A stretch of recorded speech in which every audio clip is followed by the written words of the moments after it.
and this is What's New in Marketing. We're going to talk a little bit about how brands are becoming social online and how they're also becoming social in the real world. We're going to talk a little bit about what's changing at Facebook, what they're taking away from you, and what they're listening to. We're also going to see how Google is changing the internet by changing 2 of its major algorithms. And finally, there's a lot of data out there. Let's talk about how much data there is. This summer we learned that brands need to act like a human. I had the opportunity to speak at the National Convention for the American Advertising Federation, and I happened to come between 2 people.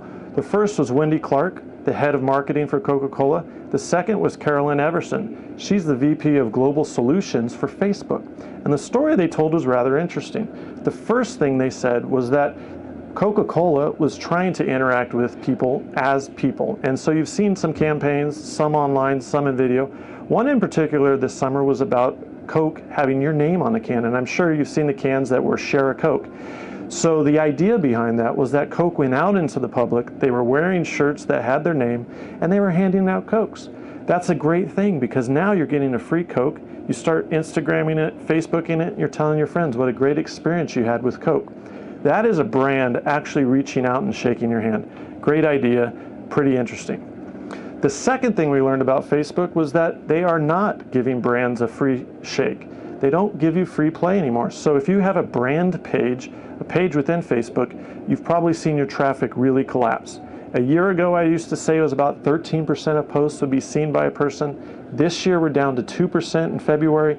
I'm guessing it will be down to 0 fairly soon. The idea behind that is not only does Facebook need to make money by charging the businesses, but they've also found that small businesses don't do a good job of acting like people, and therefore people's feeds were filled with brands and they stopped clicking on them. Therefore the algorithm says, let's not share brands too much. So have you ever seen the rat of the skies? Yep, that's Pigeon. Pigeon is the new Google algorithm change. It just came out a month or 2 ago. And the big deal about Pigeon is that they've changed the algorithm so that you will get better local search results. The idea is that they need to handle local information better.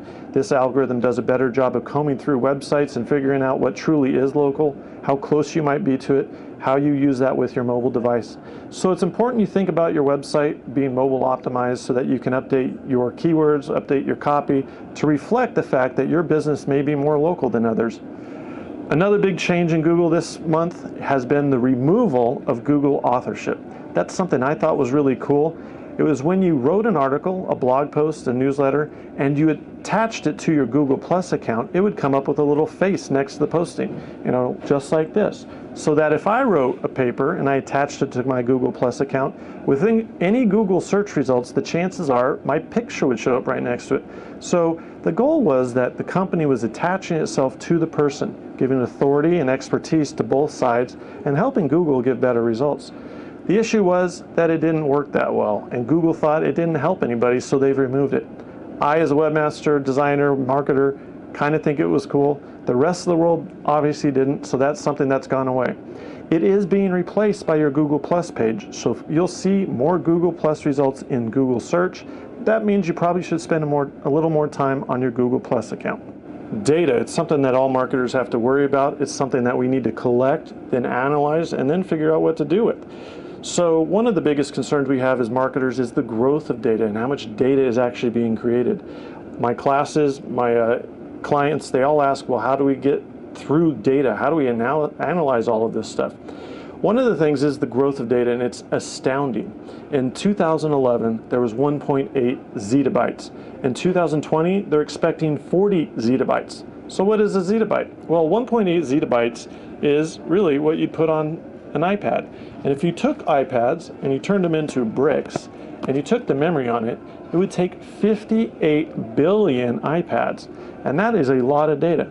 Well, how big is 58 billion iPads? Well, it's the size of the Great Wall of China, but another time higher. So it's twice as high. So therefore, we're dealing with numbers that may be in the magnitude of, say, 4 or 6 Great Walls of China being built every year in data. So how we use that data and how we scour that data and then make educated marketing plans so that we have a strategy that works is important, and it's hard to deal with. So as marketers and advertisers and businesses, We have to understand how to collect the data, how to go through that data, and obviously how to make intelligent marketing decisions with it. The second big thing that Facebook started to do this year is they've started to listen to you. One of the things they've done is on their app, on your phone, when you're posting to Facebook, they actually open up your mic and they listen in. They're doing that because they say they'd like to hear what kind of music you're listening to. Some of my friends really like Britney Spears, and that might be scary being posted to your post. But in fact, they listen, they send that up to a server, and they're trying to identify what you like and what your tastes are. But in reality, they're going to append that to your post and say that, John was having fun on my post and listening to Britney Spears, which for me would be a little embarrassing. However, the bigger concern is privacy. What are they doing with that information? How are you feeling about your phone being opened up as you were talking or typing to a friend and they're listening to you? It's a concerning thing, and it's something you should be aware of.